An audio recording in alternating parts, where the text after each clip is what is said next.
Setahun telah berlalu sejak Bahlul si perantau lugu menjadi saksi kunci yang menjatuhkan raksasa pabrik Tunas Jaya. Setelah menyerahkan dokumen A kepada pihak berwajib dan bersaksi di pengadilan, Bahlul mendapat perhatian media yang singkat. Ia dijuluki pahlawan Sungai Hitam. Namun, ketenaran itu tidak ia nikmati. Bahlul merasa lelah dan terkuras. Ia lelah membuktikan bahwa ia bukan si bodoh, tapi ia belum menemukan kedamaian yang sejati. Maka, sesuai janji kepada Pak Tua, ia memutuskan untuk mencari gunung. Ia memilih sebuah gunung di Jawa, jauh dari keramaian, yang disebut Gunung Gamping. Gunung itu tingginya sedang, tetapi terkenal karena jalur pendakiannya yang terjal, pemandangan awan yang indah di puncaknya, dan mitos lokal tentang puncak tujuh langit. Bahlul tiba di desa Semilir, kaki Gunung Gamping pada hari Jumat sore. Ia masih mengenakan pakaian sederhana, tetapi kini ia membawa carrier, tas ransel pendakian yang layak. Dibelinya dari uang sisa tabungan setelah menyelesaikan urusannya di Kalimantan. Ia memasuki sebuah pos pendakian yang kecil dan remang-remang, tempat para pendaki mencatat nama dan membayar retribusi. Ruangan itu penuh dengan bau minyak kayu putih, kopi, dan tanah basah. Di meja pendaftaran duduk seorang pria paruh baya bertubuh kempal dengan kumis tebal yang dikenal sebagai Pak Tardi, petugas pos. "Selamat sore anak muda, kau mendaki?" tanya Pak Tardi sambil mengisi buku besar. "Sore Pak, saya mau mendaki sendiri, mau bermalam 2 hari, jawab Bahlul.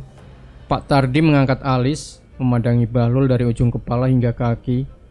Bahlul terlihat sehat, tetapi ia tidak memiliki aura pendaki berpengalaman. "Nama? Bahlul Satrio Pak," kata Bahlul. Pak Tardi menahan tawa. "Nama yang unik. Kau yakin mau mendaki sendirian? Gunung Gamping ini tidak gampang. Kabut bisa tebal dalam 5 menit, dan jalurnya, ya, bisa membuat lututmu gemetar. Saya sudah berjanji pada diri sendiri, Pak. Saya harus mencapai puncak." Bahlul bersikeras. Pak Tardi menulis namanya di buku.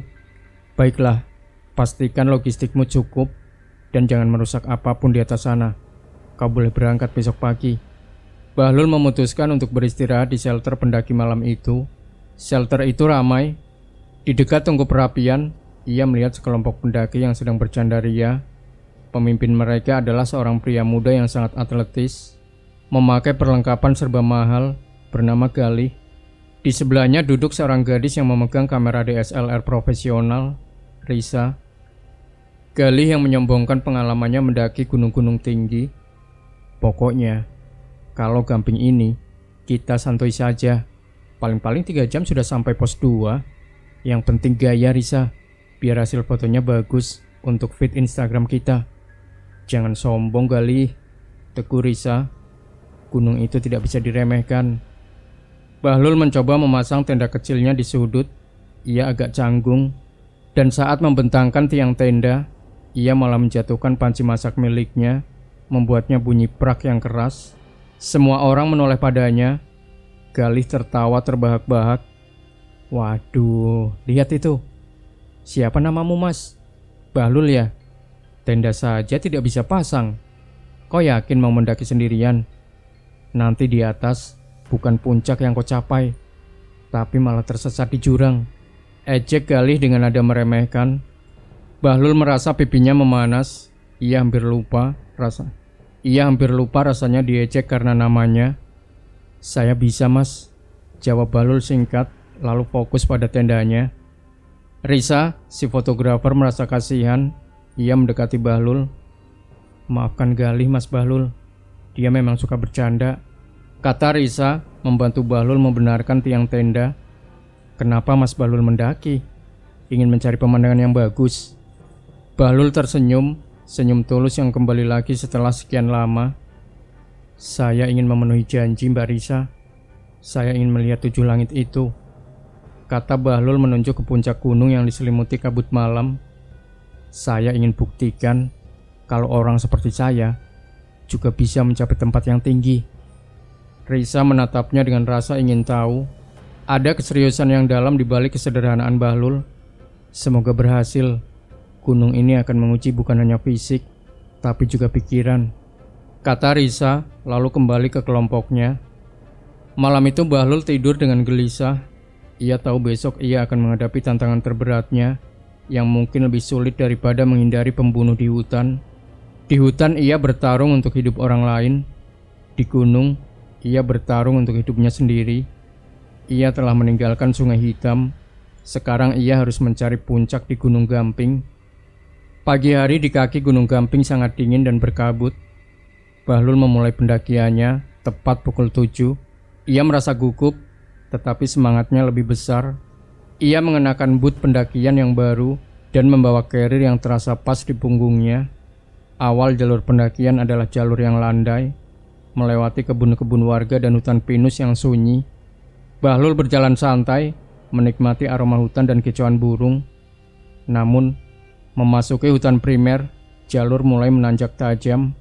Tanah merah bercampur akar pohon licin dan batu-batu besar. Bahlul mulai terengah-engah.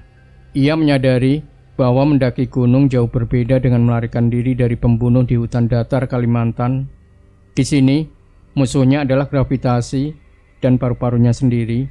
Sekitar 1 jam kemudian, dengan napas tersengal Bahlul mencapai pos 1. Batu miring. Pos ini hanyalah sebuah area kecil yang diratakan, dihiasi batu besar tempat para pendaki beristirahat. Bahlul langsung menjatuhkan diri di atas sebuah batu, membiarkan karirnya tergeletak di tanah. Ia membuka air minum dan meneguknya dengan rakus. Kemejanya sudah basah oleh keringat dan kakinya mulai terasa sakit. Ia merenung sejenak, bertanya-tanya apakah Pak Tua benar-benar mengirimnya ke tempat yang tepat. Tiba-tiba terdengar suara tawariang dan langkah kaki yang cepat dari belakang. Klak, klak, klak. Galih dan kelompoknya tiba. Mereka sama sekali tidak terlihat kelelahan. Galih bahkan masih sempat mengutak-atik trekking pole miliknya yang mengilap. Sementara Risa sudah menyiapkan kamera untuk memotret pemandangan kabut. Lihat guys, siapa ini? Tuan Bahlul, sudah mandi keringat di pos 1 saja. Seru Galih keras-keras, seolah Bahlul adalah tontonan. Bahlul segera bangkit, merasa malu karena tertangkap basah sedang kelelahan. Halo Mas Galih, sapa Bahlul datar. Lama sekali bro, cibir Galih sambil mengambil air dari botol stainless steel barunya. Kau tahu, jalur ini seharusnya bisa dicapai dalam 40 menit. Mungkin kau harus mengganti nama Bahlul. Pendaki itu butuh nama yang tepat, tangguh, bukan nama yang membuat kita ingin tidur. Kelompok Galih kecuali Risa tertawa. Risa justru mendekati Bahlul. Mas Bahlul tidak apa-apa? Wajah Mas pucat, tanyanya khawatir. Saya baik-baik saja Mbak Risa, hanya butuh istirahat sebentar, jawab Bahlul berusaha tersenyum. Galih menyela. Sudah Risa, jangan buang-buang waktu, biarkan dia istirahat. Kita harus mencapai pos 2 sebelum kabut naik. Ayo, selfie dulu. Galih berpose di depan Risa dengan latar belakang hutan, lalu melirik Bahlul dan berkata dengan nada meremehkan, kami duluan ya bro. Jangan lupa, hati-hati. Jangan sampai kau jadi limbah padat di sini ya. Kalimat itu, limbah padat, menusuk Bahlul seperti pisau dingin. Itu adalah bahasa yang ia dengar di Kalimantan, bahasa para penjahat yang membunuh Nurdin. Galih mungkin mengucapkannya tanpa arti, tetapi bagi Bahlul, kalimat itu adalah pengingat keras akan apa yang telah ia lalui. Galih dan rombongannya segera melanjutkan pendakian, melaju seperti kereta ekspres, meninggalkan Bahlul sendirian. Bahlul duduk kembali. Ia tidak marah pada Galih. Ia justru merasa kasihan pada pemuda itu yang mendaki hanya untuk pamer dan validasi, bukan untuk mencari jati diri.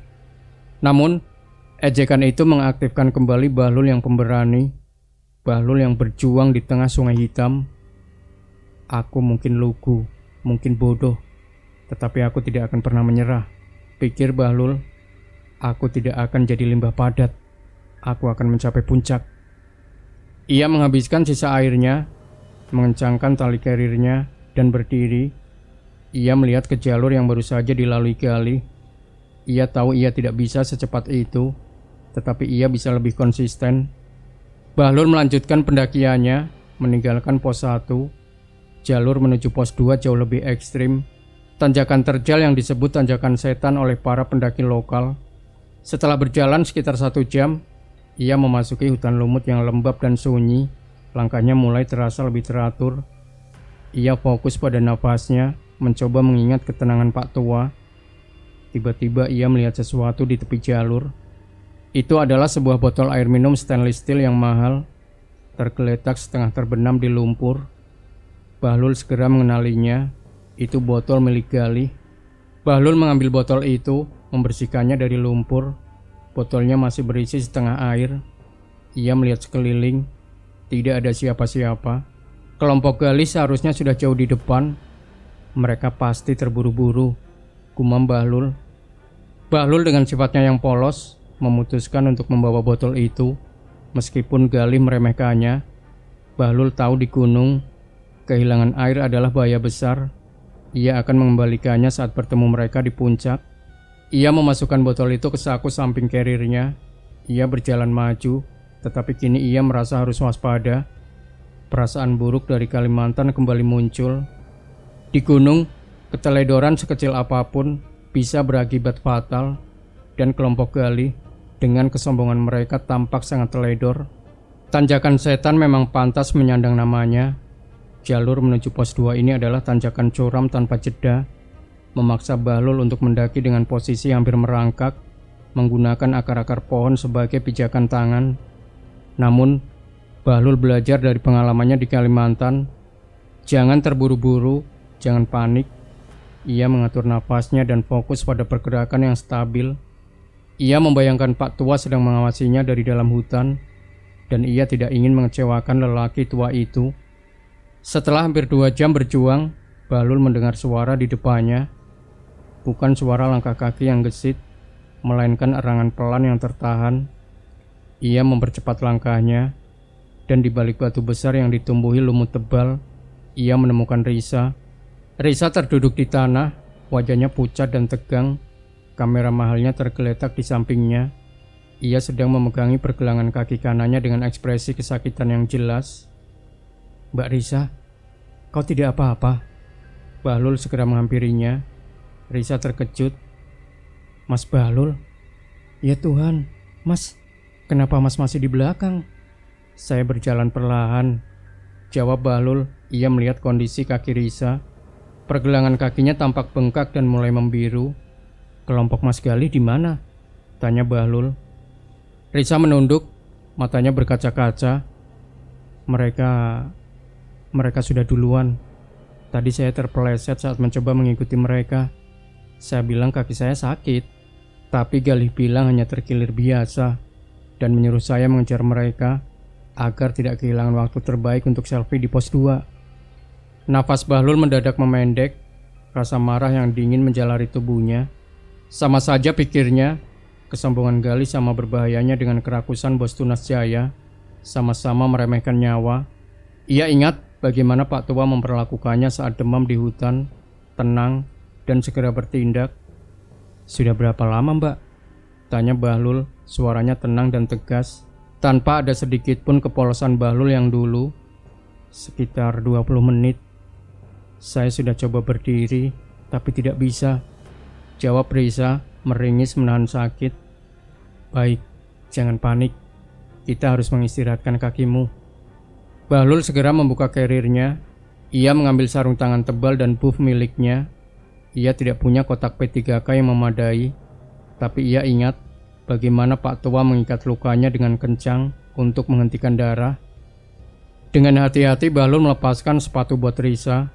Ia merasakan kehangatan yang merambat dari lumpur basah. Pergelangan kaki Risa membengkak cepat. "Ini mungkin sakit, Mbak, tapi harus diikat agar bengkaknya tidak menyebar," kata Bahlul. Risa mengangguk, mempercayakan kakinya pada Bahlul. Bahlul melilitkan buff dan kain tebal di sekitar pergelangan kaki Risa. Ia mengikatnya cukup kencang agar memberikan tekanan, tetapi tidak memutus aliran darah. Ia lalu menyandarkan kepala Risa ke karirnya yang empuk. "Minum dulu, saya punya air dingin," kata Bahlul. Ia lalu mengeluarkan botol air stainless steel milik Galih. Risa melihat botol itu. "Itu botol Galih, dia menjatuhkannya." Ya, saya menemukannya di bawah. Dia pasti terburu-buru, jawab Bahlul. Risa tertawa kecil meskipun kesakitan. Dia memang selalu terburu-buru, selalu ingin terlihat yang tercepat. Mbak Risa, kita tidak bisa memaksakan mendaki lagi. Pos 2 masih jauh. Kita harus turun pelan-pelan, kata Bahlul. Tidak Mas Bahlul, jangan. Mas harus terus mendaki. Saya bisa menunggu di sini. Jika Mas ikut turun, Mas akan gagal mencapai puncak. Saya tidak ingin menghancurkan janji Mas Bahlul. Pinta Risa panik. Bahlul menggeleng. Saya tidak akan meninggalkan siapapun di tengah jalan. Itu bukan janji saya. Janji saya adalah mencapai puncak, dan saya akan mencapai puncak. Tapi saya akan pastikan orang yang saya temui di jalan juga selamat. Ia melihat ke sekeliling. Ia teringat pelajaran Pak Tua tentang cara memanfaatkan medan. Pos 2 ada di puncak tanjakan ini kan? Tanya Bahlul. Ya, sekitar 30 menit lagi, kata Risa. Bahlul memutar otak. Ia tidak bisa menggendong Risa di tanjakan curam ini. Itu akan menghabiskan seluruh tenaganya dan membahayakan keduanya. Bahlul kemudian teringat gerobak kayu yang digunakan untuk mengangkut barang di pelabuhan Kalimantan. Itu ide yang bodoh. Ide yang benar-benar Bahlul jika diucapkan. Saya punya ide. Ini mungkin terdengar konyol, tapi ini satu-satunya cara kita bisa mencapai pos 2 tanpa turun, kata Bahlul tersenyum kecil. Bahlul menatap Risa, lalu melihat ke karirnya yang besar. Mbak Risa, dengarkan baik-baik. Kita akan buat tandu darurat dari karir saya, kata Bahlul. Risa menatapnya dengan mata lebar. Mas Bahlul gila. Karir itu berat sekali. Mas akan menarik saya mendaki tanjakan setan. Saya tidak akan menarik. Saya akan mendorong, koreksi Bahlul. Di tanjakan curam, pusat gravitasi akan membantu. Saya akan gunakan kedua trekking pole saya, jaket, dan tali sepatu untuk mengamankan kaki Mbak Risa di punggung karir. Ide itu memang terdengar gila, tetapi dalam kondisi darurat, itu adalah solusi paling cepat yang memanfaatkan satu-satunya alat yang mereka miliki, karir yang kokoh. Risa ragu, tetapi melihat keseriusan dan ketenangan di mata Bahlul. Ia mengangguk. Saya percaya pada Mas Bahlul. Bahlul bekerja cepat. Ia mengosongkan karirnya, menyimpan semua barang di dalam kantong plastik yang diikat ke pinggangnya. Ia menidurkan karir itu miring di tanah. Ia menyuruh Risa berbaring miring, dengan kaki yang cedera tertekuk ke atas, bersandar di punggung karir yang keras, menggunakan trekking pole sebagai penyangga lateral dan tali sepatu sebagai pengikat kaki Risa ke bingkai karir. Bahlul memastikan Risa aman dan tidak akan jatuh.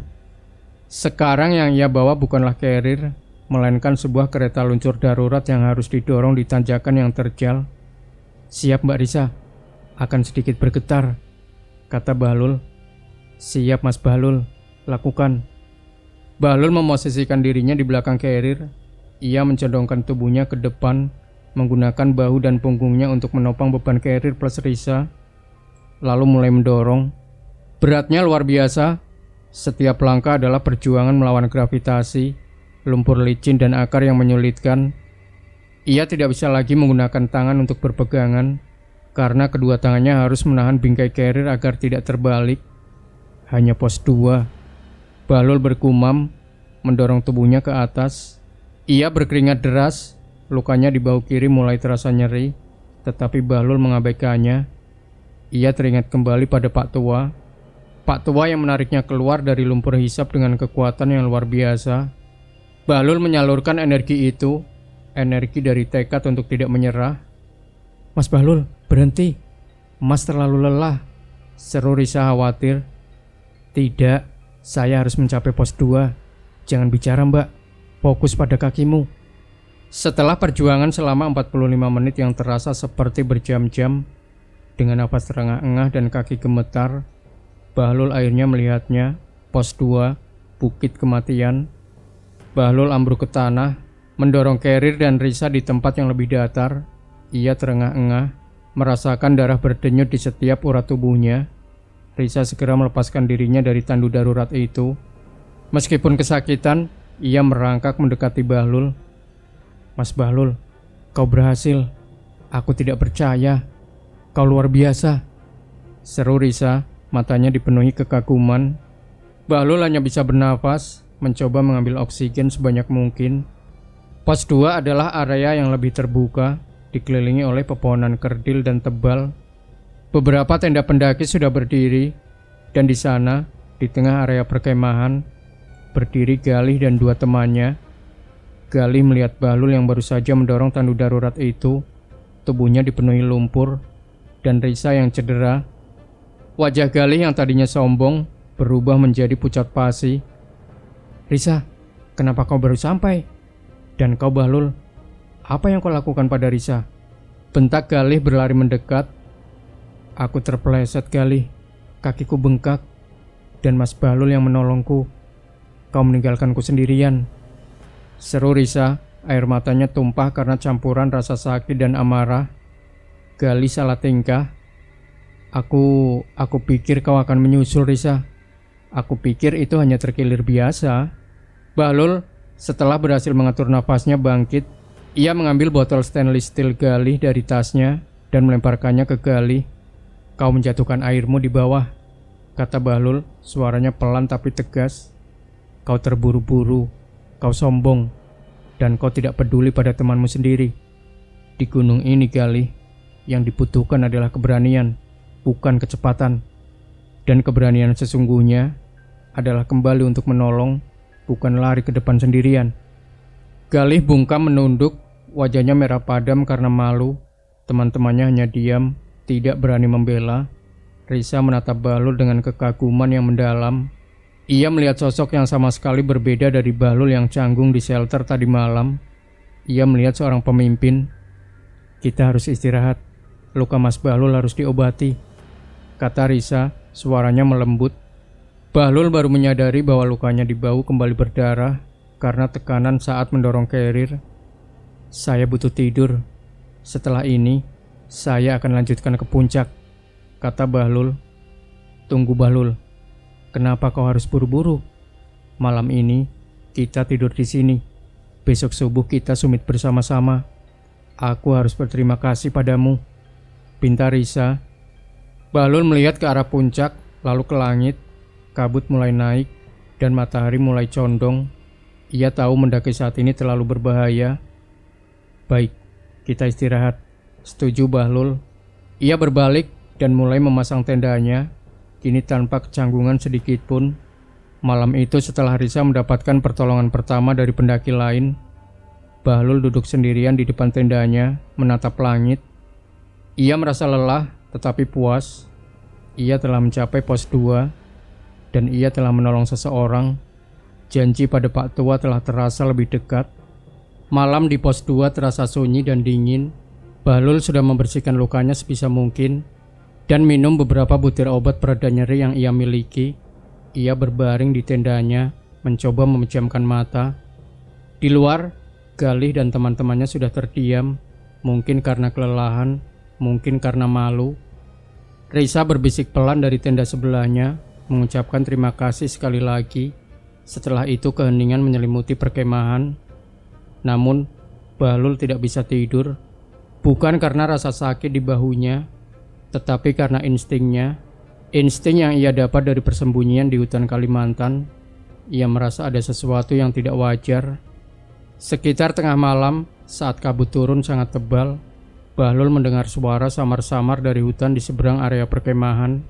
Suara itu bukan suara satwa, melainkan bunyi gesekan logam tipis yang berulang kali, seperti seseorang sedang menggores batu. Bahlul segera duduk.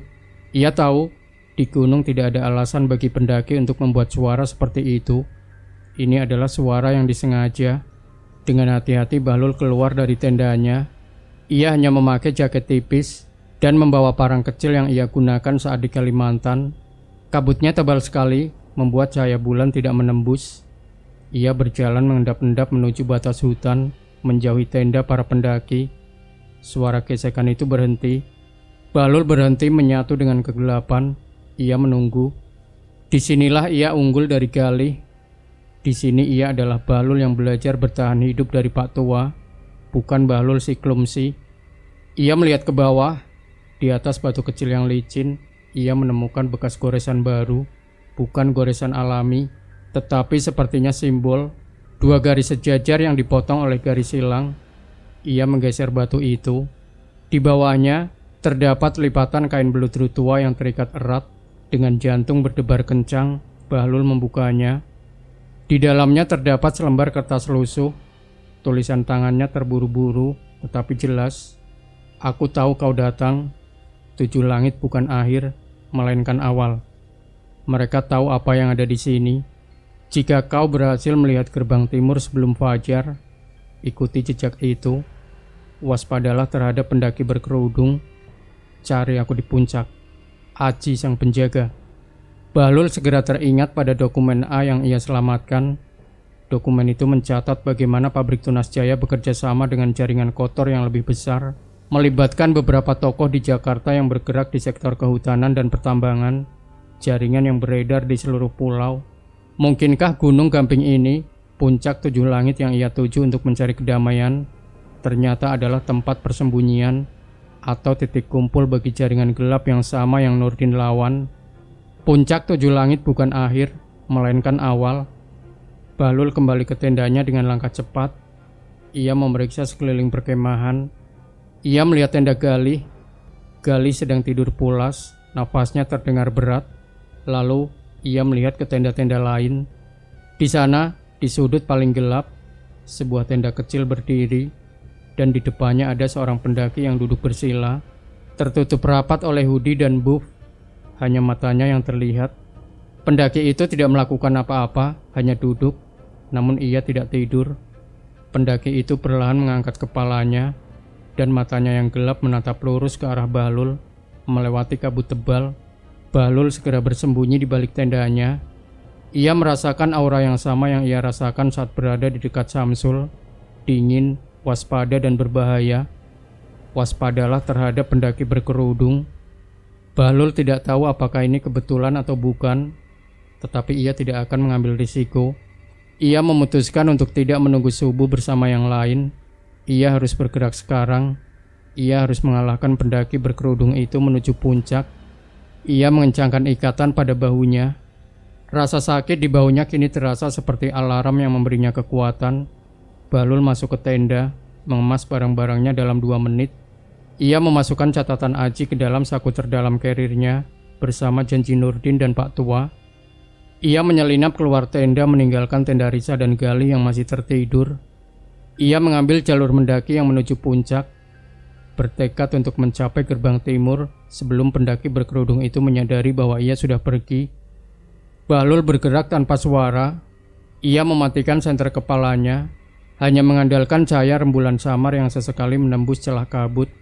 Dengan karir yang kembali diisi penuh, ia mengambil jalur sumit yang curam, bergerak cepat, berusaha meninggalkan pos 2 tanpa menarik perhatian pendaki berkerudung.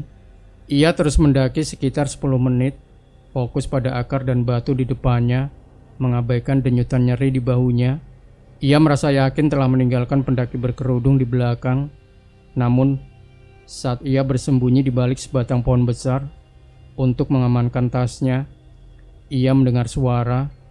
Bukan suara gesekan logam atau langkah kaki yang berat, melainkan bunyi kayu kering yang beradu dengan batu, disusul erangan pelan. Bahlul berbalik cepat, parangnya sudah siap di tangan. "Jangan Mas Bahlul, jangan serang, ini saya." Itu adalah Risa. Ia berjalan terpincang-pincang, menggunakan salah satu trekking pole Galih sebagai kruk darurat. Di tangannya, ia membawa senter kecil. Bahlul menurunkan parangnya. "Mbak Risa, kenapa Mbak di sini? Mbak harus istirahat." "Aku tidak bisa tidur, Mas. Aku melihat Mas pergi," kata Risa mencoba mengatur nafas. "Lalu aku melihat pendaki berkerudung itu. Dia tidak tidur.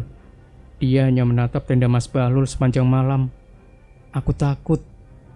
Risa mendekat, wajahnya dipenuhi kekhawatiran yang tulus. "Mas Bahlul tidak mendaki untuk foto kan? Mas Bahlul mengejar sesuatu yang lain."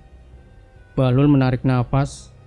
Kepercayaan yang diberikan Pak Tua membuatnya harus jujur. Saya sedang mencari seseorang, Mbak Risa. Seseorang bernama Aji sang penjaga. Dia meninggalkan pesan misterius tentang gerbang timur. Bahlul berbisik menunjukkan catatan lusuh itu. Risa membaca catatan itu dan matanya melebar, tetapi bukan karena takut, melainkan karena kaget. Gerbang timur? Seru Risa pelan. Itu bukan nama pos pendakian. Itu adalah jalur kuno, Mas Bahlul. Kami para penduduk lokal percaya itu adalah jalan yang hanya dipakai oleh leluhur Gamping untuk mencapai puncak 7 langit. Jalur itu melewati sisi tebing curam, berbahaya, tapi sangat memotong waktu. Mbak Risa tahu jalur itu. Ayah saya pernah bercerita, itu adalah jalur yang berisiko. Tapi jika kita harus lebih cepat dari pendaki berkerudung itu, kita harus mengambilnya. Risa menunjuk ke arah tebing yang di sana kabut terlihat paling pekat. Jalur resmi ke puncak berbelok ke kiri, gerbang timur berbelok ke kanan ke arah jurang. Kita harus sampai di sana sebelum fajar menyingsing, karena tanpa kabut, jalur itu sangat terlihat. Bahlul menatap Risa. Gadis itu cedera, tetapi ia menawarkan pengetahuan yang sangat krusial. Bahlul ingat pelajaran Pak Tua. Jangan pernah tolak bantuan orang yang mengenal medannya. Baik Mbak Risa, Mbak harus ikut saya. Tapi janji, kalau Mbak merasa terlalu sakit, kita berhenti, kata Bahlul. Saya janji Mas Bahlul, tapi kita harus cepat. Jika kita salah mengambil jalur, kita bisa jatuh ke jurang, jawab Risa menggenggam erat tongkat gali. Mereka pun berbalik dari jalur resmi. Bahlul kembali menyalakan senternya dan mengikuti Risa yang menuntunnya ke sisi kanan, tempat tebing terjal menanti.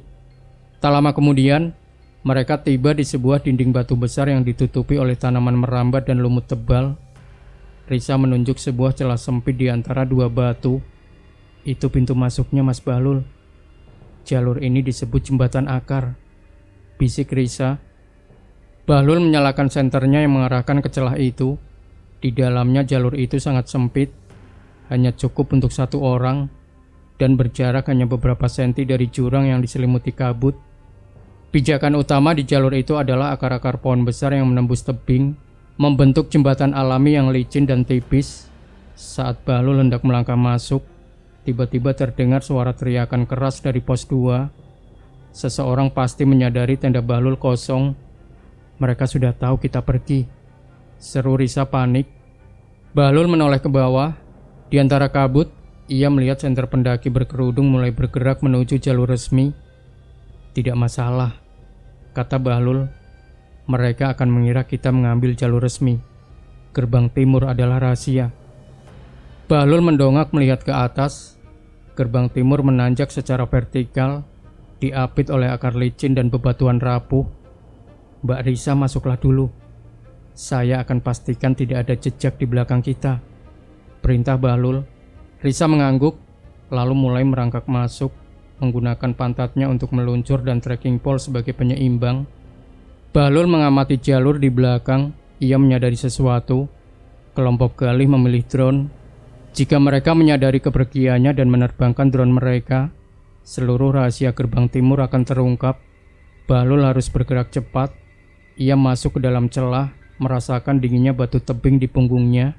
Jalur jembatan akar di gerbang timur terasa sangat mengerikan. Di sebelah kanan Bahlul adalah dinding batu tebing yang lembab. Di sebelah kirinya adalah jurang tak berdasar yang diselimuti kabut. Mereka harus merangkak dan berpegangan pada akar-akar pohon besar yang menembus tebing yang seringkali terasa licin karena embun. Risa meskipun cedera menunjukkan tekad yang kuat. Ia menahan rasa sakit di kakinya, bergerak perlahan di depan Bahlul. Kita hampir sampai di celah batu kedua, Mas Bahlul, bisik Risa. Setelah itu tanjakan tidak terlalu curam. Bagus, jawab Bahlul. Ia fokus pada langkahnya, tetapi inderanya selalu waspada. Tiba-tiba Bahlul mendengar suara yang tak lazim di tengah hutan. Bunyi berdengung bernada tinggi yang semakin mendekat. Itu... Bahlul terdiam. Suara drone, bisik Risa, wajahnya tegang. Pasti Galih, dia mencariku atau mencari Mas Bahlul. Suara dengungan itu datang dari atas, semakin keras, menyisir lapisan kabut tebal. Cahaya kecil dari lampu drone mulai terlihat, bergerak maju mundur mencari jejak. Mereka ditemukan. Galih dengan kesombongannya yang didukung teknologi, tahu bagaimana mencari mereka tanpa harus bersusah payah mendaki. Jika drone itu berhasil menangkap Bahlul dan Risa di jalur rahasia gerbang timur, pendaki berkerudung di bawah pasti akan tahu kemana harus mengejar. Kita tidak bisa membiarkan drone itu melihat kita, Mbak Risa, kata Bahlul. Ia akan melaporkan posisi kita. Mas, kita ada di tebing, tidak ada tempat bersembunyi, seru Risa panik. Bahlul melihat ke atas dan sekeliling. Di atas mereka, drone itu semakin dekat, kini hanya berjarak beberapa meter. Aku tidak punya parang, Pak Tua. Aku hanya punya parang kecil dan akal lugu, pikir Bahlul. Tiba-tiba ia teringat sebuah cerita di Kalimantan tentang cara orang Dayak mematikan mesin perahu yang terlalu bising, lumpur. Ia melihat ke dinding tebing. Di atas kepala mereka ada celah kecil yang menampung tanah basah bercampur air. Mbak Risa, bertahanlah sekuat tenaga pada akar. Saya akan melakukan sesuatu yang bodoh, perintah Bahlul. Risa tidak sempat menjawab. Bahlul, meskipun bahunya sakit, menggunakan tangan kanannya untuk meraih dinding tebing di atasnya. Ia mencengkeram gumpalan tanah basah yang tebal di celah itu. Begitu drone itu berada tepat di atas kepalanya, Bahlul melompat. Ia mengerahkan seluruh tenaga di kakinya, melompat ke udara sambil tetap berpegangan pada akar dengan satu tangan, dan dengan tangan kanannya ia melemparkan gumpalan tanah basah itu ke arah drone dengan kekuatan penuh. Plak! Tanah basah itu tepat mengenai baling-baling dan lensa drone. Seketika suara dengungan itu berubah menjadi suara kretek-kretek yang kacau. Lalu drone itu kehilangan kendali. Lampunya berkedip-kedip sebentar, dan kemudian ia jatuh meluncur ke bawah, menghilang di telan jurang dan kabut. Bahlul jatuh kembali ke jembatan akar, nafasnya tersengal. Kau menjatuhkannya. Risa tercengang, matanya terbelalak. Tanah basah terlalu berat untuk baling-baling kecil. Jawab Bahlul tersenyum kecil. Ia berhasil. Namun keberhasilan ini tidak tanpa konsekuensi. Lompatan tadi membuat lukanya terbuka kembali. Darah segar mulai merembes membasahi ikatan di bahunya. Lukamu, Mas Bahlul, seru Risa melihat bahu Bahlul. Tidak apa-apa, kita harus terus jalan, kata Bahlul. Mereka melanjutkan perjalanan. Jalur gerbang timur kini mulai menanjak lebih tajam lagi, membawa mereka ke celah-celah bebatuan besar. Sekitar 15 menit kemudian, mereka tiba di sebuah area yang relatif datar, dikelilingi oleh formasi batu-batu besar yang aneh. Kita sudah sampai di pelataran penjaga, bisik Risa. Ini pos rahasia. Jalur ini tidak diketahui pendaki biasa. Bahlul melihat sekeliling. Formasi batu itu tampak seperti benteng alami. Dan di balik salah satu batu, ada sebuah karung kecil dan sebuah ceret air yang disembunyikan. Ini adalah tempat persembunyian Aji sang penjaga. Risa dengan hati-hati mendekati tempat persembunyian itu. Ia menemukan sebuah lubang kecil di tanah, ditutupi batu pipih. Di bawahnya, terdapat beberapa gulungan kertas yang terbungkus plastik dan sebuah walkie-talkie tua. Bahlul meraih gulungan kertas itu. Itu adalah peta Gunung Gamping, tetapi dengan tanda-tanda yang aneh. Lingkaran merah di area puncak 7 langit, garis-garis silang yang menunjukkan jalur tambang bawah tanah, dan tulisan tangan yang sama dengan catatan Aji. Peta itu menunjukkan bahwa puncak 7 langit bukan hanya puncak gunung, melainkan titik tertinggi dari sebuah kompleks pertambangan ilegal. Lingkaran merah itu bertuliskan akses utama ke harta karun batu bara. Bahlul membeku. Ini bukan tentang selfie atau pamer. Ini bukan hanya tentang jati diri. Gunung Gamping sama seperti Sungai Hitam, sedang dibunuh oleh kerakusan manusia, dan Aji adalah Nurdin yang lain. Mas Bahlul, bisik Risa, ada yang datang. Bahlul dan Risa mendengar suara ranting patah yang sangat dekat. Itu bukan suara pendaki berkerudung, karena suara ini datang dari jalur resmi. Tiba-tiba dari balik pelataran penjaga muncul Galih. Wajahnya tidak lagi sombong, tetapi panik dan marah. Kalian di sini? Teriak Galih melihat Bahlul dan Risa. Kau menghancurkan droneku, Bahlul. Kau tahu berapa harganya? Kau akan membayarnya. Galih melihat peta di tangan Bahlul, matanya membesar. Itu peta apa? Apa yang kau sembunyikan? Bahlul tahu, konfrontasi dengan Galih tidak bisa dihindari lagi. Galih berdiri kaku di mulut pelataran penjaga. Wajahnya bercampur amarah karena drone kesayangannya hancur dan kebingungan melihat Bahlul dan Risa yang seharusnya beristirahat berada di jalur rahasia dengan batu berdarah dan kaki pincang. Jawab aku, Bahlul, bentak Galih. Suaranya teredam oleh kabut. Apa itu peta itu? Kau datang ke sini bukan untuk mendaki, kan? Kau pasti mau mencari harta karun tersembunyi. Kau merusak droneku hanya untuk ini. Bahlul memasukkan peta itu ke dalam sakunya, memastikan kain penutup aci tidak terlihat. Ia menatap Galih, tatapannya tajam dan tenang. Di mata Bahlul, Galih kini hanyalah anak kota manja yang baru saja mengganggu misi yang jauh lebih penting daripada dendam pribadi. Benar, saya tidak mendaki untuk foto, kata Bahlul, suaranya rendah tapi penuh otoritas. Saya kesini untuk menyelesaikan janji pada orang yang melawan jaringan korup yang sedang membunuh gunung ini. Galih tertawa sinis. Jaringan korup? Drama macam apa ini? Kau pikir ini film laga? Bukan drama, Galih, potong Risa, suaranya bergetar tetapi tegas. Ayahku bilang gunung ini sakit. Setiap tahun air sungai berkurang dan tanah longsor di musim hujan. Gunung ini sedang digerogoti. Bahlul mengeluarkan gulungan peta aji lagi, membentangkannya ke arah Galih. Lihat ini, Galih, kata Bahlul.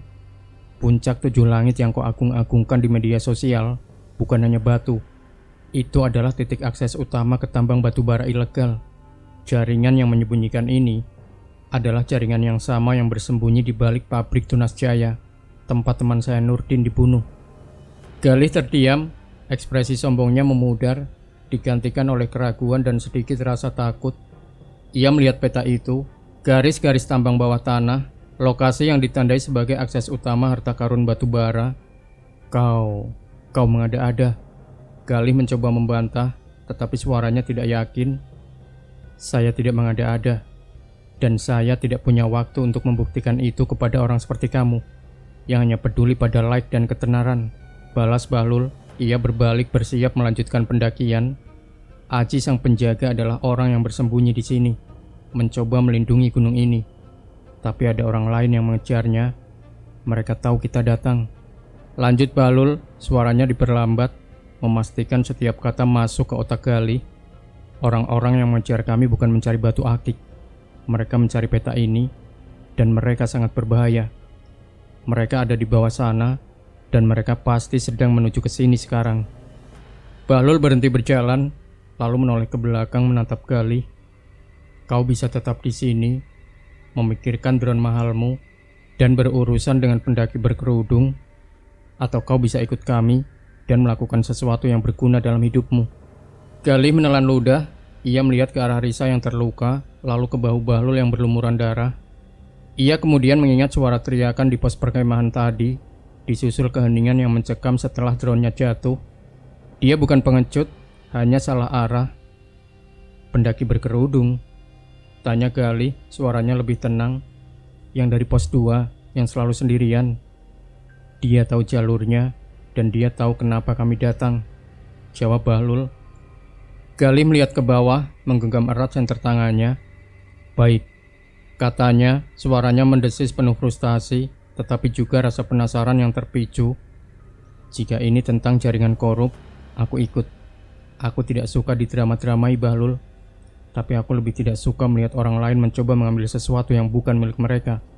Aku tidak mau Gunung Gamping jadi kuburan buat kalian. Galih mendengus. Aku tahu jalan yang lebih cepat ke puncak dari sini, di sisi tebing ini. Dan aku lebih cepat mendaki daripada kalian berdua, bahkan dengan kaki pincang Mbak Risa. Maka aliansi yang aneh pun terbentuk. Bahlul si pejuang hutan yang terluka, Risa si pemandu lokal yang cedera, dan Galih si influencer gunung yang baru menemukan tujuan yang lebih besar dari kamera. Ayo, kata Galih. Jika mau mendahului mereka, kita harus melewati jalur naga tidur. Sangat terjal, tapi cepat. dan tidak ada yang berani mengambilnya saat berkabut tebal. Galih berjalan mendahului. Ia ternyata tahu gunung ini lebih dari sekadar jalur resmi. Ia menunjukkan sisi gunung yang berbeda, di mana jalan setapak menghilang menjadi hamparan batu-batu besar yang ditutupi lumut. Mereka mulai memanjat. Galih menggunakan tubuhnya yang atletis untuk bergerak cepat. Risa dibantu Bahlul naik perlahan. Mereka bergerak dalam formasi segitiga. Galih sebagai perintis dan penarik, Bahlul sebagai pelindung dan penyeimbang, Risa sebagai pemandu ahli yang tahu setiap lekuk batu. Saat mereka hampir mencapai batas vegetasi, Galih tiba-tiba berhenti. "Tunggu," bisiknya. "Aku mendengar sesuatu." Bahlul dan Risa ikut berhenti. Angin dingin meniup kabut ke wajah mereka. Dari arah puncak terdengar suara gemuruh pelan, seperti mesin berat yang bekerja di kejauhan. "Itu mesin apa?" tanya Risa. "Itu suara alat berat," kata Galih, kini benar-benar pucat. "Persetan. Mereka benar-benar menambang di puncak." Bahlul melihat ke atas. Di antara kabut, samar-samar ia melihat bentuk yang tidak alami, bayangan baja yang besar jauh di atas sana. Tiba-tiba walkie-talkie tua Aji berbunyi nyaring. "Kalian terlambat. Aku tertangkap. Jaringan pengintai mereka sudah mengaktifkan gerbang timur. Seseorang akan datang untuk mengambil petamu, Bahlul. Hindari The Apex, itu jebakan. Temui aku di bunker penjaga. Tempat semua berawal. Cepat. Jaringan ini..." Suara Aji terputus, digantikan oleh suara statik yang keras, disusul tawa serak yang sangat dikenali Bahlul. "Kau datang jauh-jauh dari Kalimantan, Bahlul. Aku menunggumu." Itu adalah suara Samsul. Pesan dari Samsul melalui walkie-talkie Aji menggetarkan Bahlul. Suara itu dingin dan penuh ancaman. Adalah suara yang sama yang ia tinggalkan di tengah lumpur rawa ular setahun lalu. Jaringan korup itu luas, dan entah bagaimana mereka tahu Bahlul akan datang ke Gunung Gamping. "Samsul, orang yang membunuh temanmu di Kalimantan?" tanya Galih, wajahnya kini benar-benar pucat karena teror. "Ya, mereka mengira aku akan membawa bukti itu ke kota lain. Jadi mereka menunggu di sini. Samsul pasti ditugaskan untuk menjaga titik tertinggi ini yang mereka sebut The Apex," jawab Bahlul. "Kita tidak boleh ke The Apex," kata Risa, suaranya parau. "Puncak resmi itu adalah jebakan yang dibuat untuk pendaki biasa. Jika itu adalah akses utama tambang, mereka pasti memasang pengaman yang ketat di sana." "Bunker penjaga," kata Bahlul menunjuk pada pesan Aji. "Kita harus mencari bunker itu." Aji bilang di sanalah semuanya bermula. Galih yang kini berfungsi sebagai pemandu mengangguk cepat. Ia tidak lagi peduli pada kamera atau follower. Ia adalah seorang pendaki yang marah karena gunungnya dicemarkan. Ada jalan pintas terjal sekali, tapi ini yang tercepat dan teraman untuk menghindari The Apex, kata Galih. "Disebut jalur naga tidur." "Kenapa naga tidur?" tanya Risa. "Karena di sana ada tumpukan batu besar yang bentuknya seperti sisik naga yang sedang tidur. Jalurnya sangat tipis, hanya ada satu pijakan. Kalau kita jatuh, kita langsung ke jurang di belakang The Apex." "Jelas Galih, tapi jalur itu akan membawa kita langsung ke sisi puncak 7 langit yang tersembunyi, tempat oase camp tua para penjaga hutan.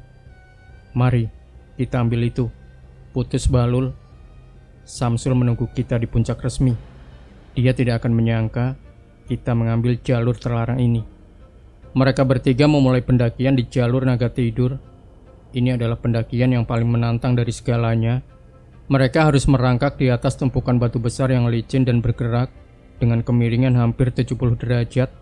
Galih memimpin. Ia memanfaatkan kebugaran tubuhnya, menarik diri ke atas dengan kekuatan lengan. Risa bergerak di tengah. Bahlul membantunya mendorong dari bawah. Bahlul, meskipun bahunya sakit, menggunakan pengalaman memanjat akar di gerbang timur untuk mencari celah dan tumpuan yang kuat. Di tengah tanjakan, Risa tiba-tiba berteriak, "Mas Bahlul, lihat!" Risa menunjuk ke bawah. Di jalur resmi mereka melihat 3 sosok bergerak cepat. Salah satunya pendaki berkerudung memimpin, melompat di antara batu-batu dengan kecepatan yang tidak wajar. "Pendaki berkerudung itu cepat sekali," seru Galih panik. "Dia pasti tahu jalan pintas. Dia akan memotong kita di puncak." "Tidak," Dia akan memotong kita di atas sana, di tempat naga tidur berakhir, kata Bahlul, matanya menyipit. Itu pasti jebakan. Dia tahu kita akan mengambil jalur tercepat. Bahlul melihat ke atas. Jalur naga tidur berakhir di sebuah celah batu yang sangat sempit. Tempat hanya satu orang bisa lewat. Celah itu adalah titik rentan. Galih, kau memanjat lebih cepat. Kau dan Risa harus segera masuk ke celah itu, perintah Bahlul. Aku akan berada di belakang. Aku akan mencoba menghambat mereka. Tidak Bahlul, kita hadapi bersama, kata Galih. Tidak ada waktu. Aku yang paling tidak terluka, dan aku tahu cara menipu orang seperti mereka. Bahlul tersenyum kecil. Ia mengeluarkan parang kecilnya, siap menghadapi musuh lama. Galih dan Risa berhasil masuk ke celah batu itu. Begitu mereka berdua menghilang, Bahlul segera menggunakan ranselnya untuk memblokir jalan masuk. Lalu ia mencari batu-batu kecil dan kerikil. Pendaki berkerudung dan dua anak buahnya tiba di bawah jalur naga tidur. Mereka melihat ransel Bahlul memblokir jalan. Keluar kau Bahlul, kau pikir kau bisa menyembunyikan peta itu dariku? Teriak pendaki berkerudung, suaranya berat dan terdistorsi oleh puff yang menutup wajahnya. Bahlul tidak menjawab. Ia hanya melemparkan segenggam kerikil ke wajah pendaki berkerudung itu, lalu melompat ke belakang tebing, di mana ada celah kecil yang tersembunyi. Pendaki berkerudung itu marah dan mencoba memanjat, tetapi ransel Bahlul menghalangi jalan masuk yang sempit itu. Sementara itu Bahlul merangkak ke samping, mengikuti jalur kecil yang hampir tidak terlihat, menuju ke arah suara Galih dan Risa. Ia meninggalkan musuhnya dalam kebingungan, terjebak di jalur sempit, membuang waktu untuk memindahkan karirnya yang berat. Bahlul akhirnya berhasil menyusul Galih dan Risa. Mereka kini berada di dataran kecil yang tersembunyi di bawah puncak resmi. Udara di sini dipenuhi bau belerang yang samar. Di sekeliling mereka terdapat tumpukan bongkahan batu bara berwarna hitam legam. Mas Bahlul, kau berhasil, seru Risa. Di depan mereka berdiri sebuah bangunan kecil dari beton yang sebagian tertutup tanah, bangker penjaga yang disebutkan Aji. Di depannya tergeletak seorang pria parubaya yang terluka parah. Wajahnya berlumuran darah. Itu adalah Aji. Kalian datang, gumam Aji lemah, tetapi matanya menatap tajuk pohon di atas bangker. Cepat, mereka tahu kau ada di sini. Aji, siapa mereka? Tanya Bahlul segera mendekat. Jaringan bos besar, jawab Aji. Mereka telah menambang di bawah puncak selama 3 tahun. Puncak 7 langit adalah kamuflase untuk tambang mereka. Aku adalah penjaga hutan yang mengetahuinya. Mereka menyandera anakku agar aku bungkam. Tapi aku sempat membuat peta itu. Anakmu? Di mana? Tanya Risa. Di dalam bunker. Mereka akan menggunakan dia sebagai sandera. Samsul sedang menuju ke sini dari The Apex. Aji terbatuk darah. Peta itu digunakan untuk menutup gerbang utamanya. Gerbang utama ada di bawah sini. Masuk ke bunker cepat, perintah Bahlul. Mereka berdua membantu Risa dan Aji masuk ke dalam bunker yang gelap dan pengap.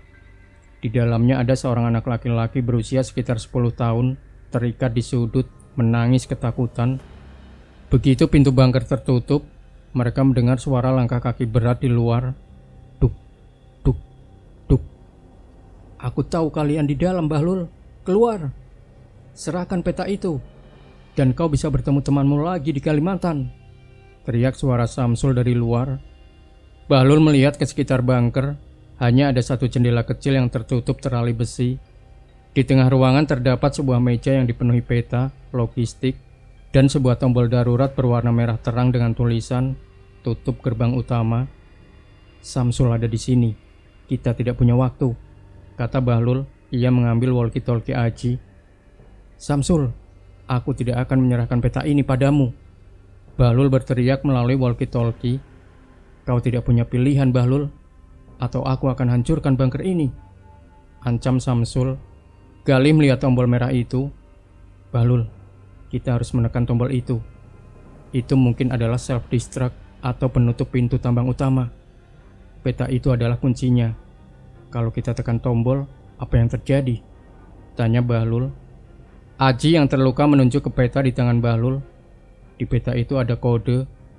Masukkan kode itu di tombol override di puncak The Apex. Itu adalah kuncinya. Jika tidak, tombol ini tidak akan bekerja. Bahlul melihat ke peta. Di lingkaran merah bertuliskan akses utama. Terdapat urutan angka kecil 7459. The Apex. Kita harus ke sana. Ini jebakan. Tapi ini satu-satunya jalan keluar, kata Bahlul.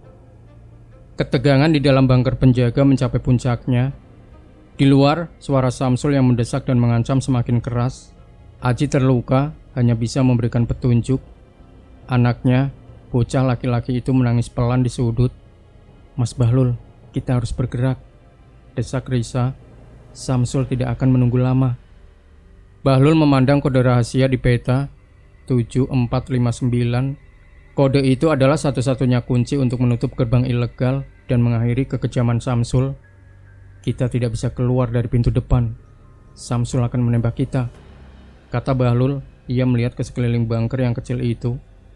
Ada satu lubang ventilasi di bagian atas dinding belakang, tepat di bawah langit-langit.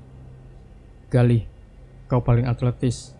Kau harus membawa kode ini ke The Apex, perintah Bahlul. Kenapa aku? Tanya Galih. Karena kau bisa mendaki paling cepat, dan kau tidak punya luka, dan kau tidak punya catatan kejahatan yang dikejar Samsul. Kau bisa berpura-pura menjadi pendaki biasa, jawab Bahlul. Tapi bagaimana dengan kalian? Bagaimana dengan Risa dan Aji? Tanya Galih. Bahlul tersenyum kecil, senyum yang sudah jarang terlihat. Senyum itu mengandung sedikit kenekatan dan kepolosan masa lalu. Kita akan membuat Samsul sibuk. Aku akan menjadi umpan. Bahlul mengambil walkie-talkie. Samsul, aku tahu kau di luar. Aku akan keluar, tapi kau harus janji tidak akan menembak. Aku akan menyerahkan peta ini. Samsul tertawa serak dari luar. Tentu Bahlul, aku janji. Keluar sekarang juga, dan jangan coba-coba menipu. Bahlul tahu janji Samsul tidak berharga. Ia melihat ke arah Galih. Kau harus memanjat melalui lubang ventilasi itu sekarang. Berikan aku tracking pole-mu. Galih tanpa ragu memberikan tongkat pendakiannya. Ia mencium bau belerang yang samar, membuat tekadnya bulat. Ia memeluk Risa sebentar, lalu dengan lincah memanjat dinding dan menyelinap melalui lubang ventilasi. Begitu di luar, ia bergerak cepat memanjat tebing ke arah puncak resmi, The Apex, yang berjarak sekitar 10 menit pendakian. Setelah Galih menghilang, Bahlul berbalik arah ke pintu bunker. Risa, kau dan Aji sembunyi di bawah meja. Kunci pintunya dari dalam. Jangan biarkan Samsul masuk, perintah Bahlul. Mas Bahlul, apa yang akan Mas lakukan? Tanya Risa, matanya dipenuhi ketakutan. Bahlul mengambil tracking pole Galih. Ia mengikat bungkusan kecil di ujungnya. Itu adalah gulungan kertas kosong yang ia temukan di pos 2. Ia mengikatnya sedemikian rupa agar terlihat seperti peta Aji yang asli. Saya akan menjadi si Bahlul lagi. Bahlul yang canggung, yang panik, yang mudah ditangkap, kata Bahlul. Ia membuka kunci pintu perlahan, lalu dengan cepat ia menggeser lemari kayu tua di belakang pintu, menghalangi celah pintu dan menjatuhkan tracking pole itu di ambang pintu. Bahlul sendiri berlari menuju lubang ventilasi yang baru saja digunakan Galih. Begitu Bahlul mencapai ventilasi, pintu bunker didobrak keras dari luar. Lemari kayu itu menahan dobrakan Samsul, tetapi tidak lama. Bahlul melompat keluar melalui lubang. Ia merangkak menjauh dari bunker, kembali ke area batu-batu besar di pelataran penjaga. Di saat yang sama, ia mendengar teriakan amarah dari dalam bunker. Sialan, kabur lagi, raung Samsul. Tunggu, ada sesuatu di sini. Samsul pasti menemukan tracking pole yang tergeletak di ambang pintu dengan bungkusan gulungan kertas di ujungnya, bungkusan yang mirip peta. Dia pasti ke puncak The Apex. Kejar dia, teriak Samsul. Ia pasti mengira Bahlul yang canggung tidak akan berhasil memanjat terlalu jauh dan akan mudah disergap. Bahlul menggunakan kesempatan itu. Ia tidak menuju The Apex. Ia mengambil jalur di bawah The Apex, bergerak ke arah jurang untuk mengecoh Samsul. Sementara Samsul dan dua anak buahnya, salah satunya adalah pendaki berkerudung, berlari memanjat tebing curam menuju The Apex. Galih sudah berada di puncak. The Apex bukanlah puncak batu yang indah, melainkan sebuah platform besi yang usang, dikelilingi oleh mesin bor tua dan generator yang mengeluarkan bunyi bising. Ini adalah kamuflase dari tambang batu bara ilegal. Di tengah platform itu terdapat sebuah kotak kendali besi yang tebal, override panel. Galih dengan tangan gemetar membuka panel itu. Di dalamnya ada keypad sederhana untuk memasukkan kode. Ia teringat instruksi Bahlul 7459. Tiba-tiba ia mendengar suara teriakan dari bawah. "Lihat, itu dia. Si pecundang Galih. Dia sudah di puncak." Samsul dan kelompoknya tiba di The Apex. Mereka melihat Galih berdiri di samping override panel. Mereka juga melihat Bahlul yang telah memutar balik, berlari mendekati dari jalur bawah. Samsul mengarahkan senapannya ke Galih. "Turun dari panel itu, bocah sialan. Jangan sentuh apa-apa." Galih panik. Ia tahu ia tidak punya waktu lagi. Ia menekan tombol 7. Dor! Samsul menembak. Peluru itu meleset tipis di telinga Galih, tetapi menghantam panel override, membuat percikan api. Galih menjerit, tetapi ia tidak lari. Dengan sisa keberanian yang ia temukan di gunung ini, ia menekan 3 tombol lagi. 459. Pip. Lampu di panel itu berubah dari merah menjadi hijau. Kode berhasil dimasukkan. Samsul berteriak marah. "Kalian tangkap dia. Pendaki berkerudung. Kau urus Bahlul." Pendaki berkerudung segera melompat ke bawah mengejar Bahlul. Samsul dan anak buahnya mengejar Galih yang melarikan diri dari The Apex. Galih berlari menuju hutan yang lebih lebat. Bahlul dan pendaki berkerudung berhadapan di jalur sempit yang licin di bawah The Apex. Ini adalah jalur batu, berjarak hanya 2 meter dari jurang tebing. Di atas, Samsul dan anak buahnya sedang mengejar Galih. Pendaki berkerudung itu mengeluarkan tongkat lipat besi yang panjang dan mengayunkannya ke arah Bahlul. "Serahkan peta itu, Bahlul. Kau tidak tahu dengan siapa kau berhadapan," desis pendaki berkerudung. Suaranya terdistorsi. Bahlul menghindari serangan itu. Ia tahu ia tidak bisa bertarung dalam kondisi bahu terluka dan di medan yang tidak stabil ini. Kekuatan utamanya adalah kelincahan dan akal lugu. "Aku tahu kau adalah salah satu anjing Samsul," balas Bahlul. Bahlul melihat ke sekeliling. Di dekat mereka terdapat sisa-sisa peralatan tambang tua yang ditinggalkan, beberapa gulungan kabel tebal, dan sebuah tiang besi yang tertanam di tanah. Bahlul memutuskan untuk tidak melawan, melainkan mengelak. Ia berlari mundur ke arah celah sempit di antara 2 batu, membiarkan pendaki berkerudung mengejarnya. Pendaki berkerudung yang penuh percaya diri berlari masuk ke celah itu. Begitu ia berada di antara bebatuan, Bahlul membalikkan badan dan menggunakan trik lama yang ia pelajari di masa kanak-kanak. Bahlul mengambil sepotong batu kecil yang ditutupi lumut basah dan melemparkannya ke kaki pendaki berkerudung. Pendaki berkerudung itu terpeleset, tongkat besinya terlepas dari tangan. Ia kehilangan keseimbangan, dan dengan suara kaget, ia terjatuh dan meluncur ke bawah tebing. Bahlul bergerak cepat. Ia meraih salah satu kabel tebal yang tergeletak dan melemparkannya ke bawah, berharap kabel itu akan menjerat sesuatu. Kabel itu berbunyi jerat di udara. Kabel itu berhasil menjerat kaki pendaki berkerudung yang sedang meluncur. Pria itu kini tergantung di sisi tebing, hanya tertahan oleh kabel tambang tua. Bahlul dengan susah payah menarik kabel itu untuk mengikatkannya di tiang besi. Ia tidak berniat membunuh, hanya melumpuhkan. Bahlul mengendurkan kerudung pendaki berkerudung. Begitu kerudung itu terbuka, ia melihat wajah yang tidak asing. Wajah itu adalah wajah salah satu pria yang pernah ia lihat berdiri di sebelah Samsul saat insiden Sungai Hitam. "Kau akan membusuk di sini, Bahlul," ancam pria itu. "Aku tidak akan membunuh, tapi kau tidak akan menghentikan kami," balas Bahlul. Bahlul kemudian meraih walkie-talkie Aji yang tergeletak di tanah, mengaktifkan saluran yang sama dengan Samsul. "Samsul, aku tahu kau bisa mendengar ini," Bahlul berteriak ke dalam walkie-talkie. "Anak buahmu di sini sudah tergantung di tebing. Kau terlambat. Anak-anakmu sudah aman dan kodenya sudah dimasukkan." Di atas, di puncak The Apex, Samsul mendengar teriakan Bahlul. Ia berbalik marah. Ia melihat Bahlul sendirian. Tetapi ia juga melihat asap tebal mulai mengepul dari arah bunker penjaga di bawah. Galih berhasil memasukkan kode, dan Bahlul kini menekan tombol merah itu dari jarak jauh melalui walkie-talkie. Bahlul tidak menekan tombol ledakan, melainkan mengaktifkan alarm utama yang terhubung dengan sistem penutup gerbang.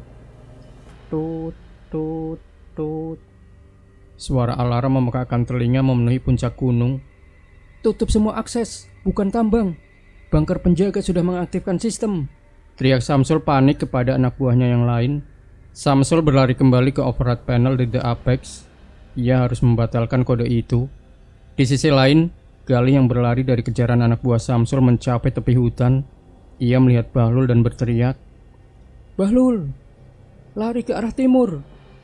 Aku sudah kirim pesan dan lokasi ke Risa. Kita bertemu di air terjun rintisan. Cepat." Bahlul mengangguk. Ia tahu tugasnya belum selesai. Ia harus memastikan Samsul tidak berhasil membatalkan kodenya. Ia melarikan diri ke jalur yang sama dengan Galih. Sementara Bahlul dan Galih berlari menuruni gunung, Samsul mencapai override panel di The Apex. Ia menekan tombol cancel berulang kali. "Sialan, tidak bisa dibatalkan," raung Samsul. Tiba-tiba dari dalam lubang tambang di bawah platform terdengar bunyi geruk yang mengerikan. Seluruh platform The Apex bergetar. Galih telah memasukkan kode yang mengaktifkan alarm utama dan menutup gerbang besi tebal di dalam tambang. Batu bara ilegal itu kini terkunci di bawah tanah. Samsul melihat ke bawah, ke arah lubang tambang yang kini diselimuti uap tebal. Wajahnya yang kejam berubah menjadi ekspresi ketakutan yang murni. Ia gagal. Samsul meraih walkie-talkie-nya. "Bos besar, kami gagal. Kodenya sudah dimasukkan. Gerbang utama terkunci. Kita harus keluar dari sini. Bahlul kabur lagi." Bahlul, Galih, dan Risa yang kini dibantu Aji kecil bertemu kembali di hutan pinus. Risa dan anak Aji berhasil keluar dari bunker setelah Samsul pergi. "Kita harus cepat, Mas Bahlul," kata Risa. "Kita harus segera turun dan menyerahkan peta ini ke polisi." Peta itu tidak cukup. Samsul dan komplotannya masih hidup. Mereka akan menghapus jejak dan menghancurkan kita, kata Bahlul. "Aku butuh bukti foto, Mbak Risa." Risa mengangguk. "Aku tahu tempatnya. Air terjun rintisan. Di sana ada jalur yang mengarah ke pintu keluar tambang ilegal yang lain, tempat mereka membuang hasil boran. Aku bisa mendapatkan bukti foto di sana." Mereka bergerak menuruni gunung, meninggalkan Samsul yang kini terperangkap di puncak bersama mesin-mesinnya yang mati. Bahlul, Galih, Risa, dan Aji kecil berlari menuruni gunung dengan kecepatan tinggi. Galih yang kini berjuang bukan untuk dirinya sendiri, bergerak paling cepat, memimpin jalan. Risa, meskipun pincang, menunjukkan keberaniannya, menggunakan pengetahuannya tentang jalur tikus untuk menghindari jalur utama. Bahlul berada di belakang, menjaga Aji kecil yang terus menangis dalam diam. Setelah menempuh perjalanan yang melelahkan selama hampir 1 jam, mereka tiba di air terjun rintisan. Air terjun itu tidak tinggi, tetapi debit airnya sangat deras, jatuh ke kolam kecil yang diselimuti kabut dan lumut. "Jalur ini aman, Mas Bahlul," kata Risa menunjuk ke sebuah gua kecil di belakang tirai air terjun. "Kami bisa bersembunyi di sana. Tidak ada yang akan berani mengejar ke sana. Galih, kau dan Risa bawa Aji dan ayahnya masuk ke gua," perintah Bahlul. "Aku akan berjaga di luar." Galih mengangguk. Ia tidak lagi membantah Bahlul.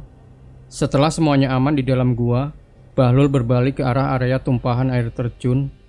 Bau belerang di sini jauh lebih kuat, bercampur dengan aroma tanah yang tajam. "Tumpahan hasil boran," bisik Bahlul. "Mereka pasti membuang limbah tambang di sini." Bahlul merangkak ke tepian kolam. Di sana ia melihat pemandangan yang menyedihkan. Di balik lumut dan bebatuan, terdapat tumpukan besar bongkahan batu bara yang bercampur dengan lumpur dan cairan hitam. Ini adalah bukti fisik yang paling jelas dari operasi tambang ilegal. "Aku butuh bukti foto, Mas Bahlul," kata Risa yang sudah merangkak keluar dari gua. Ia memegang kamera DSLR mahalnya yang kini menjadi alat paling berharga. "Mbak Risa, ini berbahaya," kata Bahlul. "Tidak, Mas Bahlul. Aku seorang fotografer. Aku tahu bagaimana cara mengambil bukti terbaik," balas Risa. "Dan ini adalah gunungku. Aku tidak akan membiarkan mereka lolos begitu saja." Risa memposisikan dirinya di tepi kolam, mengambil bidikan tajam dan detail, tumpukan batu bara, cairan hitam yang mengalir ke sungai, dan logo perusahaan yang samar-samar terukir di salah satu alat bor yang dibuang. Klik, klik, klik. Kamera Risa bekerja cepat, mengabadikan setiap sudut kejahatan itu. Saat Risa mengambil bidikan terakhir, mereka mendengar suara ranting patah yang sangat dekat. "Mereka datang," bisik Bahlul. Mereka melihat dua anak buah Samsul yang sebelumnya bertugas di The Apex berlari ke arah mereka. Mereka membawa senapan dan wajah yang penuh amarah. "Di sana, kami menemukan mereka. Jangan biarkan mereka kabur dengan kamera itu," teriak salah satu pria itu. "Lari Mbak Risa," teriak Bahlul. Risa berlari menuju gua, tetapi kakinya yang cedera membuatnya tidak cepat. Salah satu pria itu berhasil mengejar dan menarik tas kamera Risa. "Berikan kamera itu," bentak pria itu. "Tidak," Risa berteriak, memeluk erat tasnya. Bahlul berlari ke arah mereka. Ia tidak membawa parang. Ia harus mengandalkan dirinya sendiri. Ia menyadari kelemahan pria itu. Fokus pada kamera, bukan pada Bahlul. Bahlul melakukan hal yang paling tidak terduga. Ia melompat ke udara, bukan untuk memukul, melainkan untuk meraih topi kupluk pria itu dan melemparkannya ke dalam air terjun. "Hei, kuplukku!" teriak pria itu, refleks melepaskan Risa dan berbalik ke arah air terjun. Pria itu panik, karena topi itu adalah tanda pengenal dan melindungi kepalanya dari dingin. Sementara pria itu teralih, Bahlul membalikkan badan, mengambil dua batu besar dan berlari ke arah pria yang satunya. "Galih, keluar sekarang!" teriak Bahlul. Galih yang telah mendengar keributan muncul dari gua. Ia segera berlari ke arah pria yang sedang mengejar topi di air terjun, menggunakan trekking pole-nya untuk mengganjal kaki pria itu. Pria itu terhuyung dan jatuh ke lumpur. Namun, pria yang satunya lebih cepat. Ia mengayunkan senapannya ke arah kepala Bahlul. "Mati kau Bahlul." Bahlul menghindar, tetapi senapan itu menghantam bahunya yang terluka. Bahlul menjerit kesakitan dan ambruk. Pria itu bersiap untuk menembak Bahlul. Tiba-tiba dari kegelapan hutan terdengar suara tembakan. Dor, dor. Bukan tembakan senapan, melainkan tembakan yang lebih kecil seperti pistol. Dua peluru karet menghantam tangan pria itu, membuatnya menjatuhkan senapannya ke tanah. Semua orang terkejut. Dari balik pepohonan muncul seorang wanita berpakaian outdoor lengkap, memegang pistol kecil. "Jangan pernah sentuh Bahlul," kata wanita itu, suaranya dingin dan profesional. Itu adalah Ayu. Ayu maju ke depan. Di sampingnya berjalan seorang pria tua yang kini tidak lagi mengenakan baju compang-camping, melainkan jaket kulit tebal dan membawa tas medis lengkap. "Kami sudah mengawasimu sejak kau meninggalkan bunker," kata Pak Tua tersenyum lebar. "Aku tidak akan membiarkan kau berurusan dengan Samsul lagi sendirian, Bahlul." Bahlul menatap Pak Tua dengan mata berkaca-kaca. "Pak Tua, bagaimana?" "Ayu membawa tim kecil kami. Kami sudah menunggu di pos 1 setelah kau berhasil lolos dari rawa ular. Kami tahu kemana kau akan pergi," jelas Pak Tua. "Misi selesai nak. Peta dan bukti foto sudah ada di tanganmu. Sekarang, mari kita akhiri ini." Samsul yang mendengar tembakan dan teriakan akhirnya tiba di air terjun rintisan. Ia melihat anak buahnya dilumpuhkan oleh Pak Tua dan Ayu. Ia melihat Bahlul, Galih dan Risa yang kini dilindungi. "Sialan, kau lagi orang tua," teriak Samsul mengarahkan senapan lurus ke Pak Tua. "Sudah berakhir Samsul," kata Pak Tua, kini memegang parangnya. Samsul tertawa sinis. "Kau pikir aku sendirian? Aku punya sandera terakhir. Aku punya bos besar." Duk-duk-duk-duk-duk-duk-duk-duk. Tiba-tiba dari langit terdengar suara baling-baling helikopter yang sangat besar. Helikopter hitam tanpa logo muncul dari balik puncak gunung, melayang di atas air terjun rintisan. Di pintu helikopter berdiri seorang pria berjas mahal, wajahnya tegas dan dingin. Bos besar itu sendiri. "Hentikan semua ini!" Suara bos besar menggelegar dari megapon di helikopter. "Serahkan peta dan kamera itu, Bahlul, atau kalian semua akan kubuat menghilang seperti di batu bara di bawah tanah." Helikopter hitam itu melayang rendah. Angin dari baling-balingnya menerbangkan air terjun dan serpihan batu. Bos besar yang tampak angkuh dan dingin mengarahkan megafonnya. "Aku tidak suka diganggu, Bahlul. Kau dan Pak Tua telah merusak bisnisku 2 kali. Serahkan bukti itu, atau aku akan pastikan tidak ada yang tersisa untuk dikubur," teriak bos besar. Samsul di bawah bersorak, "Dengar itu, Bahlul. Serahkan, atau aku akan hancurkan kau dan si tua bangka itu." Pak Tua mencengkram bahu Bahlul, wajahnya tenang, tetapi matanya memancarkan perhitungan. "Helikopter terlalu kuat, nak. Tapi di udara, dia lemah terhadap ketidakstabilan dan pengintaian," bisik Pak Tua. Ia menoleh Galih dan Risa. "Risa, apa yang ada di dekat sini yang bisa menarik perhatian dari kota?" Risa melihat sekeliling. "Tidak ada, hanya lumut dan air." "Salah," potong Galih. "Kita punya cairan boran batu bara. Itu sangat mudah terbakar. Aku bisa membuatnya jadi bom asap besar." Pak Tua mengangguk puas. "Galih, tugasmu adalah membuat asap. Arahkan ke langit di atas helikopter. Risa, kau harus mengambil foto helikopter itu. Dan Samsul dan bos besar, bukti paling akhir. Ayo, siapkan jalur pelarian terpendek." Sementara timnya bergerak cepat, Pak Tua melihat ke arah Bahlul. "Kita akan membuat mereka panik, Bahlul. Ingat, gerbang utama sudah tertutup. Tapi di peta Aji ada satu titik lemah yang lain, sinyal." Bahlul mengeluarkan peta Aji. Di peta itu selain akses utama, terdapat lokasi lain yang diberi tanda silang kecil, ventilasi sentral di udara, pangkalan darurat helikopter. "Titik ini," kata Pak Tua. "Mereka pasti punya pangkalan darurat di bawah The Apex terhubung dengan tambang untuk mengisi bahan bakar dan melindungi helikopter. Mereka tidak akan tahu kita sudah tahu lokasinya." Bahlul mengangguk. Ia meraih walkie-talkie Aji dan menyalakannya, membiarkan Samsul mendengarnya. "Samsul, aku tidak akan menyerahkan peta ini. Aku akan mengaktifkan ventilasi sentral di pangkalan daruratmu. Jika kau berani menembak, aku akan tutup semua ventilasi dan bos besar akan kesulitan bernafas di sini," teriak Bahlul. Samsul bingung. Ia tidak mengerti apa yang Bahlul bicarakan, tapi ia panik ketika Bahlul menyebut pangkalan darurat helikopter rahasia bos besar. Jangan sentuh apa-apa, Bahlul," raung Samsul. Ia meninggalkan anak buahnya dan berlari ke arah Bahlul. "Aku akan bunuh kau sekarang." Ini adalah momen yang Bahlul tunggu. Samsul bergerak maju memegang senapan.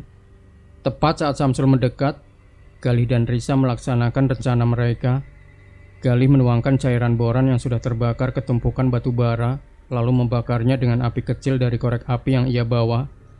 Seketika asap hitam pekat mengepul ke udara, menutupi pandangan bos besar di helikopter. Wush! Asap itu mencapai helikopter. Bos besar yang terkejut memerintahkan pilot untuk mundur. Saat Samsul teralih, Pak Tua bergerak. Ia berlari menyambut Samsul, bukan untuk bertarung, melainkan untuk memancing. Pak Tua berlari ke sebuah pohon besar yang akarnya menjulur dan licin di samping kolam air terjun. Samsul mengejar Pak Tua dengan brutal, menembak secara serampangan. Pak Tua menghindar, melompat di atas akar yang licin. "Ayo Samsul, kau pikir kau bisa mengejarku di hutan?" seru Pak Tua. Samsul menginjak akar yang licin itu. Ia terpeleset dan senapannya terlepas dari tangannya, jatuh ke kolam air terjun. Bahlul bergerak cepat. Ia berlari, tetapi bukan ke Samsul. Ia berlari ke walkie-talkie di tanah. Ia tahu Samsul akan mencoba meraih senapannya. Begitu Samsul mulai merangkak ke kolam untuk mengambil senapannya, Bahlul menekan tombol override di walkie-talkie, mengaktifkan sinyal yang ia tahu dari peta Aji akan mengganggu sistem pangkalan darurat helikopter. Di udara helikopter bos besar tiba-tiba kehilangan kontrol, mesinnya berbunyi krek-krek, dan helikopter itu terombang-ambing. "Turunkan ini, turunkan sekarang!" teriak bos besar. Helikopter itu terpaksa mendarat darurat di hutan yang lebih rendah, jauh dari air terjun rintisan. Samsul yang frustasi dan panik kini berdiri di depan Bahlul, tanpa senapan, tanpa bos besar. "Kau menghancurkan segalanya!" teriak Samsul melompat ke arah Bahlul. Tangannya mencengkram leher Bahlul. Bahlul dengan bahu terluka sulit melawan. "Ingat janji Nurdin, Samsul," teriak Bahlul. "Gunung ini bukan milikmu." Pak tua yang kembali dengan parangnya tidak memotong. Ia memukul bahu Samsul dengan gagang parangnya, membuat Samsul tersungkur. "Sudah, cukup Samsul. Kau kalah," kata Pak tua, nafasnya tersengal. Beberapa hari kemudian, Gunung Gamping kembali tenang. Berkat peta aji, foto Risa, kesaksian Galih dan bukti lama Bahlul, jaringan tambang ilegal itu berhasil dibongkar. Bos besar ditangkap di lokasi pendaratan darurat helikopternya, dan Samsul diserahkan ke pihak berwajib. Bahlul dan Pak tua bertemu terakhir kali di stasiun kereta api. "Kau berhasil, Bahlul," kata Pak tua tersenyum. "Kau menemukan dirimu yang sejati di puncak. Kau tahu nilaimu." "Terima kasih, Pak tua. Tapi apa yang akan Bapak lakukan sekarang?" "Aku harus kembali ke Kalimantan. Ada hutan lain yang harus kujaga," jawab Pak tua. "Dan kau, janji gunungmu." Bahlul melihat ke ranselnya. Galih dan Risa menawarinya pekerjaan di kota, membantu mereka mendokumentasikan kejahatan lingkungan. "Saya akan menerima tawarannya, Pak tua," kata Bahlul. "Tapi pertama-tama saya harus memenuhi janji yang lain. Saya harus kembali ke Jawa, ke tempat tinggi, mencari gunung yang lebih besar."